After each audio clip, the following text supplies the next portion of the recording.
Ladies and gentlemen, my name is Coffee Break, and welcome back to the C0ffeecast ProCast edition, where we just saw MarineKing, who's spawning as our blue Protoss player on the top left side of Shakira's Plateau, take out none other than Empire Koss, who is a great Terran player, spawning on the top right side at that 1 o'clock position, once again on Shakira's Plateau.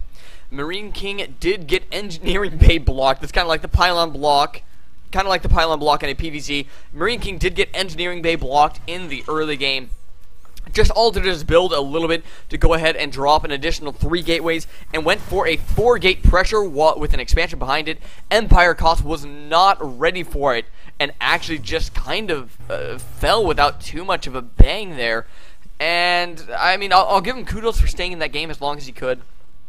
But there really wasn't too much of a challenge there for MarineKing. He just kind of moved in and killed Koss. One thing I'm a little disappointed in Koss to see, he went for this 1 racks expansion, dropped a couple of barracks behind it. I believe he had a total of 3 barracks. I actually realized now that I did not check. But he used to do it that when he expanded, he would drop like 2 or 3 bunkers. I mean, he would just have so many bunkers at the front of his base, and it really increased the survivability. Now, do I think that would have won the game for him last time? Do I think that he would have been able to hold that attack from MarineKing? Maybe not. MarineKing did have a fairly strong attack. And speaking of strong, making a pretty strong, bold move here and going for that 15 Nexus. That is the earliest you can possibly drop a Nexus in StarCraft 2. Quite surprising. Quite surprising to see him do such risky play. But he is one game up in this series, so I suppose that's not too terribly surprising. But I think Koss would have had a better chance last game, especially with mass repair. He was attacking with his SCVs and instead of repairing bunkers with them or something, and I think that he might have been able to hold off a little bit better than he did. Perhaps. I'm only speculating at this point. On the other hand, he did have a small scouting party of Marines across the map, and those got taken out, so he really would not have had that many units to load into the bunkers. So maybe I'm just fantasizing, maybe I'm just fanboying over Koss here, but I wish that he would have had a little bit stronger of a defense in game number 1. But that first game aside, we're going to be going on into the second game where Koss is going to be doing something just slightly different, just a minute change to his build, going to be dropping that command center right after, I don't know, was the first barracks done? No, I believe it was a command center first into 2 racks. That's what I was going for. I don't know why, my mind just kind of got lost a little bit there. I'm not completely on top of my game today. I don't know why. So, that's going to be able to just kind of mesh along with what MarineKing is doing. I'm sitting here trying to do hand signals. My hands are moving all over the place. So if ever I'm like moving around like this and I'm talking, then suddenly it just stops and I'm like looking at the corner of a map or something, it's because I'm doing hand signals and hoping you guys can interpret what I'm doing, even though it doesn't quite work like that. What I was trying to say is that now the player is going to be getting an economic advantage in the fact that they did that command center first, that Nexus first, because, well, simply both players did the same thing. Woo!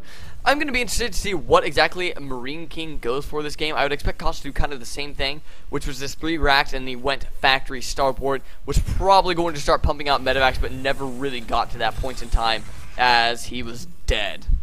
Being dead kind of screws up your build order. Over on the other side of things, I'm interested to see what MarineKing's main style is going to be. I feel like he kind of got pushed out of his norm in that previous game because of how late his expansion was, because of that engineering bay block.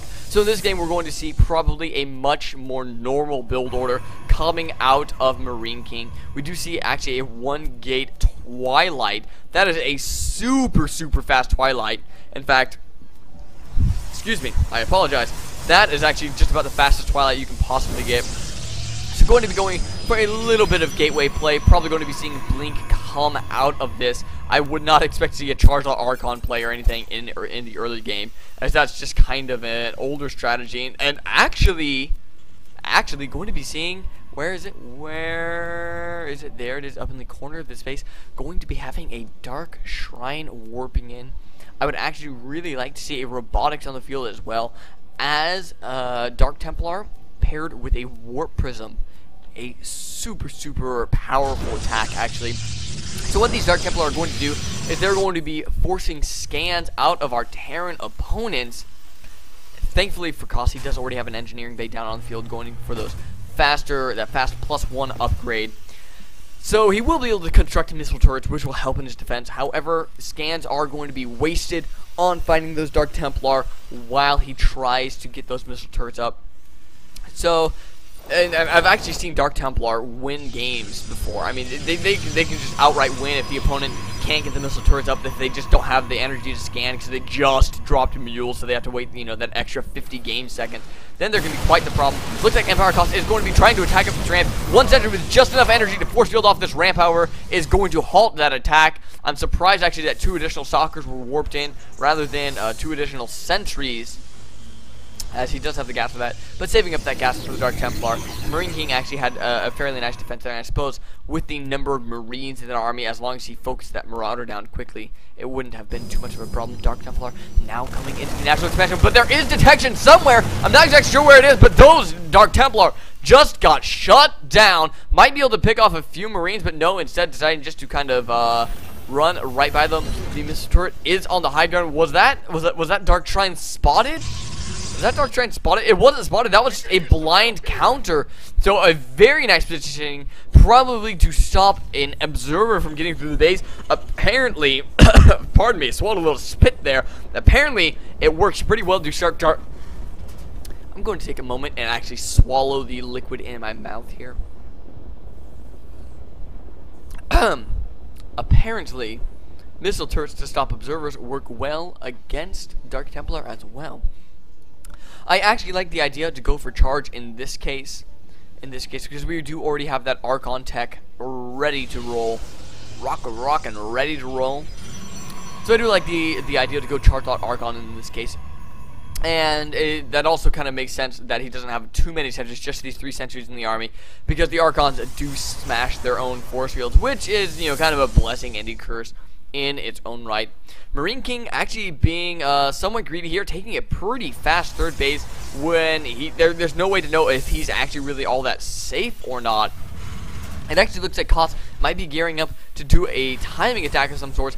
Does have quite a few barracks on the field. Actually, I guess he just has 5 barracks on the field right now, but all of them with add-ons and a lot of tech labs. We have 4 tech labs. That's going to be a lot of Marauders on the field very quickly for Empire Koss. Also going for these double upgrades, going for +2/+2 fairly shortly here, as he does have that army finished now as well.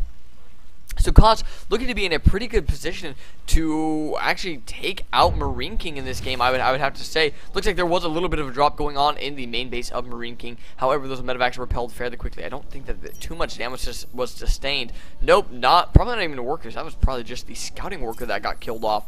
We do have Dark Templar patrolling the field. I love the map awareness. Just look at this map awareness by MarineKing. He can see all over the map. I mean, he has a little bit here. He has some right in front of his opponent's base. He has this entire side of the map mapped out. So he's going to be in a pretty good position. Actually going to be spotting this double drop ship, which is going to be huge that he saw that. And Koss not even going to bother with these pylons, just going to go straight on by, probably just kind of hoping that his opponent did not see it. But as we can see, that hope, my friends, is in vain, as MarineKing is in a prime position to go ahead and deal with that, and actually even splitting his army in half to go ahead and be able to deal with another drop somewhere else on the map. Has a few units at pretty much every point in his base. And the great thing about his map awareness is that he can afford to have units all over the place like this, and he will still be able to see if a big push is coming straight down the middle of the map. This double drop ship is now coming into the third base area. However, MarineKing perfectly ready for it, going to blink forward and not quite able to take out those medevacs. So close to being able to take out those medevacs. That would be a huge amount of damage. Still going to try to chase these medevacs down. However, I think that those are going to be able to get away. Not really any good way to catch up with that. In the meantime, another drop, a quadruple drop, coming up into the main base of MarineKing. Not engaging with these units quite yet. Oh, actually, probably should have waited for his reinforcements to come. And Koss actually going to be able to do quite a bit of damage with this drop, as there is nothing back here to defend. And all the tech, all of the buildings are going to fall very quickly. unless MarineKing can come up with something fast. His army is just trickling in little bit by little bit, and that is not how he needs to handle this drop. The main Nexus might fall, but I don't think that's too big of a deal, as 3 or 4 gateways have already fallen as well. And MarineKing, with so little left to defend, there goes the Nexus. One Archon has really all the DPS left in this army. Needs to keep that alive for the AoE damage. One Dark Templar not going to be quite the full amount of damage, as that just can only kill so much so fast. Now loading back up into these medevacs and going to be flying into that dead space. So much damage done with that drop. This entire main base, well, not the entire, a good portion of the main base mobbed up a few pylons, a couple of gateways, and the main Nexus. So now we are just back to 2 base versus 2 base now, and that's definitely going to be favoring Empire Cost, because he just got a huge momentum swing there. Now we do see Robotics is on the field. Colossus Tech just about to finish up as well. But that's not going to be done in time for this push that's going to be coming down the middle fairly shortly here. Dropping back off at this natural expansion. It looks like MarineKing was slightly prepared, but losing his sentries early on. Thanks to these Dark Templar, however, this drop will be cleaned up at that expansion. However, another drop coming into the main base. Scan does go down, and all the Dark Templars do fall. And now gateways are unpowered. No more reinforcements for MarineKing. What he has on the field now is what he has to work with for the brief moment here. Archon does fall, and there goes the AoE that he currently had on the field. Needs to pick up these units to get them away from the Dark Templar. But no, just going to be sniping these Stalkers instead. Dark Templar, who cares? Just going to be loading up into these medevacs, dropping down a couple of Marauders just to be able to take out that last Stalker. And there is a GG from MarineKing in game number 2. Empire Cost coming back and bringing this series to a tie at 1-1. That was a stunning game. I did like the Dark Templar play, but however, Cost was ready for it. Had a lucky missile turret, an unscouted missile turret up on the high ground in his main base, which did allow him to defend against those Dark Templars. I'm assuming that was there actually for observers, but no observers were on the way. And yeah, that's really all I got to say about that game. I'm actually going to go get something to drink now, because I did a nice little bit of screaming at the end of that game there. If you could click the subscribe button, I would greatly appreciate that. Let me know what I'm doing wrong in the comments below constructively, or just leave a comment about the game or whatever PayPal account where that you're going to use to send me a bunch of money. I don't know. I will be back with game number 3 in just a couple of minutes here, so stick around, folks. This series is warming up very quickly between Empire Cost and MarineKing. And until that next game, this is Coffee Break, signing out.